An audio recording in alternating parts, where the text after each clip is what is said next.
Ladies and gentlemen, why is love so difficult these days? It's a question echoing in the hearts of so many. People swipe, scroll, chat, ghost, but still feel alone. They go on more dates, but experience fewer real connections. We live in an age where everything is available instantly: food, rides, entertainment, yet love feels more out of reach than ever. We are living in a time where love is more accessible than ever, yet more confusing than it's ever been. We have dating apps, social media, messaging platforms, 1,000 ways to meet people, to connect, to fall into something that looks like love. But with all of these options, most people feel more lost than found, more exhausted than excited. And that's not because love has changed, it's because the way we approach it has. The world has given us too many choices and too little wisdom. It's not that people aren't searching for love, they're just not sure where they're going or even what they're looking for. We scroll past people like products, pick preferences like filters, and confuse chemistry with compatibility. With so many options, it becomes easier to chase what feels good for a moment, rather than pursue what is good for our soul. In the Bible, we are said to seek not the things of this world, but the things that are eternal. Yet, when it comes to love, we often flip that. We chase temporary excitement, momentary attention, and external validation. The heart, which was designed to be guided by purpose, is now being led by impulse. We don't stop to ask, is this love moving me toward the life God has for me? Instead, we ask, do they make me feel good right now? The overload of options has made people afraid to choose, afraid to commit, afraid to stay. Because the moment something gets difficult, we wonder, is there someone better out there? We don't give love time to grow, we give it a few chances and then swipe on to the next. But the fruit of love is not found in the beginning, it is found in the endurance. Love is patient, love is kind, but we have made love hurried and hollow. It's not that people are incapable of deep connection, they're just overwhelmed by the illusion of endless possibility. The Bible teaches that a double-minded person is unstable in all their ways. And that's what many of us are becoming in our pursuit of love. Double-minded. We want depth, but we fear devotion. We want real connection, but we run at the first sign of discomfort. We say we want love, but our actions are ruled by fear, confusion, and comparison. And when the mind is filled with noise, the heart cannot hear truth. God is not the author of confusion, but of peace. If love has become confusing, chaotic, or constantly disappointing, then maybe it's not because love doesn't work. Maybe it's because we've taken something sacred and tried to make it convenient. Maybe it's because we're letting the world define what only God can design. There is no shortage of people, but there is a shortage of clarity. The kind of clarity that comes when your heart is aligned with something bigger than yourself. The kind of clarity that doesn't just ask, what do I want right now, but what is love really supposed to look like when it's built on truth, not trends? There was a time when love was slower, simpler, and more sacred, not because people were perfect, but because they were willing to risk being seen. Vulnerability was not weakness, it was the soil where trust was grown. Today, many desire love, but fear the very thing love requires: open. To be fully loved, we must be fully known, and to be fully known, we must let down the walls that protect us. But somewhere along the way, we stopped believing that being real was safe. We've grown used to wearing emotional armor, smiling through pain, ghosting instead of communicating, keeping conversations surface level so no one can see what's underneath. We've learned how to perform love, but not how to live it. And the tragedy is that people now fall in love with masks, not with hearts. But a mask can only hold attention for a while. Eventually, the truth demands to be seen. And when it is, if vulnerability hasn't been part of the foundation, the whole thing begins to crack. In the Bible, we are said that perfect love casts out fear. Yet today, fear is leading the way. Fear of rejection, fear of looking needy, fear of getting hurt again, fear of not being enough. So we play it cool, we pretend we don't care, we wait longer to reply, we don't say how we feel, we sabotage what could be meaningful because we're trying to stay in control. But love was never meant to be controlled, it was meant to be surrendered to. Real love can't grow where fear is in charge. You cannot hold someone close while keeping your guard up. You cannot build trust while hiding your truth. and you cannot experience intimacy while protecting your image. Yet we live in a culture that praises independence and mocks vulnerability, as if strength is measured by how little we feel, how quickly we move on, or how well we hide. God created us for relationship, for connection, for honesty. In the Bible, we are said to confess to one another and pray for one another that we may be healed. Healing doesn't come through hiding, it comes through revealing. And the same is true for love. It doesn't blossom in perfection, it blossoms in truth, in raw, uncomfortable, beautiful truth. The kind of truth that says, here I am, I'm not perfect, I've been hurt, I have doubts, but I still believe in love, and I'm willing to show up for it. Love without vulnerability is performance, it's pretending, it's staying safe at the cost of staying distant. But love that reflects God's heart is bold enough to say, I trust you with my truth. Not because it's easy, not because it's guaranteed, but because love is worth the risk. In the Bible, we are said that love bears all things, believes all things, hopes all things, endures all things. That kind of love doesn't come from guarded hearts.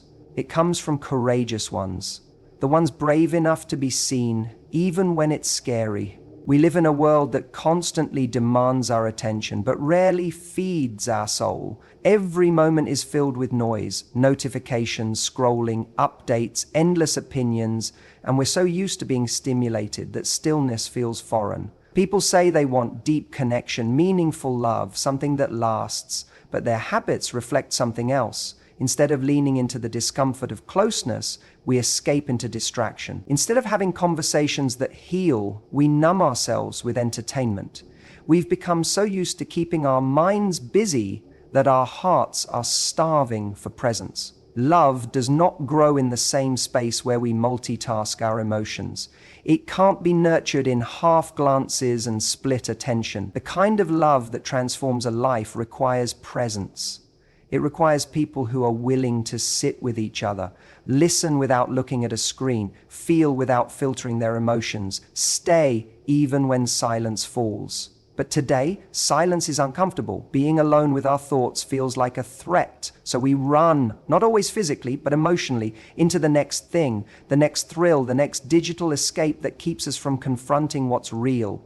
In the Bible, we are said to be still and know that He is God. But how can we know anything about the heart of another person, or even our own heart, if we never slow down long enough to listen? We want connection, but we avoid the quiet spaces where connection is built. We crave intimacy, but spend our days distracted, divided, and disconnected. We long for someone to see us, yet we barely see ourselves. Love is not found in convenience.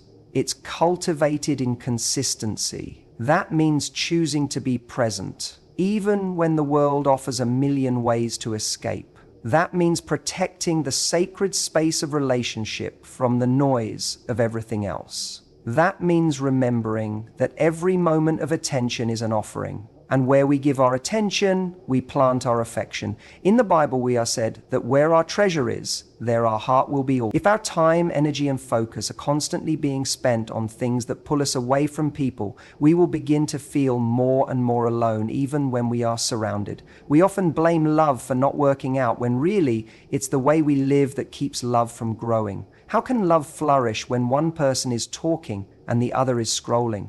When one person is trying to connect and the other is checked out, emotionally somewhere else? Distraction steals not only our peace but our people, and we don't even realize the damage until the connection is already frayed. God designed love to be intentional. He models a love that notices us, that listens, that speaks into the silence. In the Bible, we are said that His sheep know His voice. That means He speaks and we are meant to hear. The same is true in love. We must be available, emotionally and mentally, if we want to recognize the voice of someone who truly cares. Distraction may be normal in this world, but love was never meant to be normal. It was meant to be divine. We live in a culture that glorifies speed, fast food, fast internet, fast success, fast feelings. So it's no surprise that love has become another thing we expect to happen instantly. One conversation, one spark, one good moment, and people expect a lifetime of connection to be born. But anything that lasts is never rushed. Love at its core is a seed, not a spark. It doesn't explode into fullness overnight. It grows in time, with care, with patience, and with consistency. But that kind of nurturing has become rare because patience feels like a burden in a world trained to crave instant results. People enter relationships and expect instant intimacy. They want the trust of a 10-year bond after 10 days of texting. And when things feel slow, uncomfortable, or uncertain, they assume it's broken. But it's not broken, it's just real. Real love takes time. Trust isn't built in passion, it's built in process. And yet we abandon the process because we're addicted to the rush. We want the feeling without the effort, the reward without the waiting, the depth without the digging. But love without patience is like building a house on sand. It looks good until the storm comes. In the Bible, we are said that love is patient, love is kind. But patience doesn't just mean waiting. It means being faithful while you wait. It means showing up again and again, even when it's slow, even when it's hard, even when the feelings fluctuate. Love is not proven in the easy moments. It's proven in the ones where walking away would be easier, but staying becomes the act of love itself. We forget that even God's love with us unfolds through time. He doesn't rush us into transformation. He walks with us, invites us gently, gives us room to grow, to stumble and to try again. That's the same love we're called to reflect, one that is steady, not just passionate. Too often people give up too early because they confuse butterflies with a bond. But butterflies fade, bonds are built. And bonds don't build themselves. They require a decision again and again to choose the person, to invest in the relationship, to communicate when it's uncomfortable, to forgive when it hurts, to listen when it's easier to shut down. In the Bible, we are said to bear with one another in love, making every effort to keep the unity of the Spirit through the bond of peace. That means it's not always easy, but it's always worth it. We've turned love into a transaction. If you make me feel good, I'll stay. But real love says, I'll stay so we can make something good. It's the staying that builds the beauty. It's the nurturing that brings the fruit. Like a vineyard cared for in every season, pruned in winter, watered in drought, harvested in time, love blossoms only when it's rooted deeply and tended gently. Anything rushed dies quickly, but what is nurtured slowly becomes something unshakable. It's strange how often we say we want love, yet run the fastest from the very things that make love possible. At the heart of love is vulnerability, the courage to be seen, the willingness to be known, the risk of being hurt. But instead of choosing that brave road, many people choose to stay guarded. They keep walls up, even when their soul is begging for someone to climb over them. They wear masks even when they're crying inside. They would rather feel the ache of loneliness than expose their deepest fears and risk rejection. And so they sit in silence, pretending to be strong while their heart slowly forgets how to trust. We fear vulnerability because it reveals who we really are. Not the polished version, not the filtered one, but the raw, unedited, often insecure parts of us. We're terrified that if someone sees those parts, they might walk away. But love cannot exist where truth is hidden. To be loved while hiding is to be loved in disguise. The soul can't rest in love unless it's known in truth. That's why vulnerability isn't weakness. It's actually the birthplace of real connection. We long for someone to love us deeply, yet we often don't allow them access to the parts of us that need love the most. In the Bible, we are said that perfect love casts out fear. Fear and love cannot hold hands for long. When fear leads, love retreats. But when love is invited in, fear begins to lose its grip.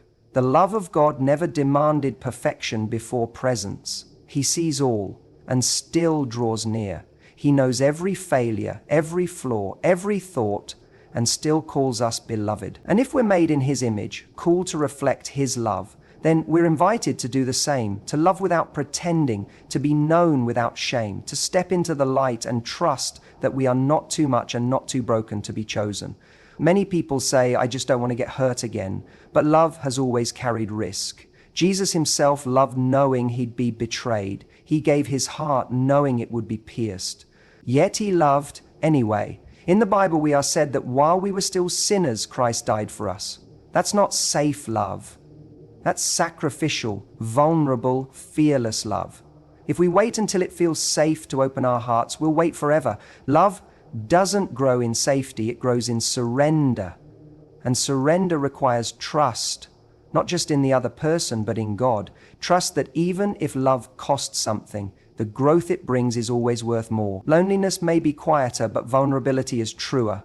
And when we choose vulnerability, we give love the space to be real. We stop pretending, we let the walls fall. We stop auditioning for affection and simply stand as we are, saying, "Here I am. If you're going to love me here." And in that sacred space where fear gives way to honesty, love finally has room to breathe. We're living in a time when love is often confused with attention, and attention is mistaken for worth. People don't just want love, they want to be validated. They want someone to say, "You're good enough, you're desirable, you're not alone." And instead of seeking deep, meaningful connection, many seek the high of being noticed. That's why so many relationships start fast and burn out quickly. They're not built on real compatibility or shared purpose. They're fueled by the emotional hit of being seen, of being wanted, of being told you matter. But love is more than a mirror that tells us we're okay. Love is a bridge that joins two lives with care, sacrifice, and intentionality. When love becomes about validation, it becomes selfish. It stops asking, "How can I give to this person?" and starts asking, "What can I get from them?" People enter relationships not to pour out, but to be filled up. And when the feeling fades, they think the love is gone. But love isn't a constant rush of affirmation. Sometimes love is quiet, sometimes it challenges us, sometimes it shows us things about ourselves we'd rather not see. And if we've made validation the goal, we'll run the moment love no longer feels like applause. We won't stay when it requires us to grow. In the Bible, we are said that love is not self-seeking. That means it doesn't revolve around what we want to feel, but what we are willing to give. Love doesn't ask, "Do you make me feel better about myself?" It asks, "Can I help you become all that God has called you to be, even when that means confronting my own ego?" Validation looks for comfort, connection looks for covenant. Validation is fleeting, connection is forged. There's a hunger in our generation that runs deep, deeper than most people realize. It's not just the hunger to be loved, but the hunger to be known and still chosen. Yet that kind of love only grows in real connection. It grows when we stop trying to impress and start showing up authentically, when we stop chasing the next person who makes us feel wanted and begin building something with someone willing to walk the road with us, even when it's messy. In the Bible, we are said that two are better than one, for if one falls, the other can help them up. That's the love we're meant for, not the kind that flatters, but the kind that lifts. Love that only exists when we feel validated is shallow. It doesn't have the roots to endure storms or the strength to hold space for another soul. But when love becomes about connection, we no longer love to be affirmed, we love to build. We love with purpose. We stop needing someone to fix our sense of worth, and we start bringing our whole selves to the relationship, ready to grow, ready to serve, ready to receive a love that doesn't just stroke our ego, but actually transforms our hearts.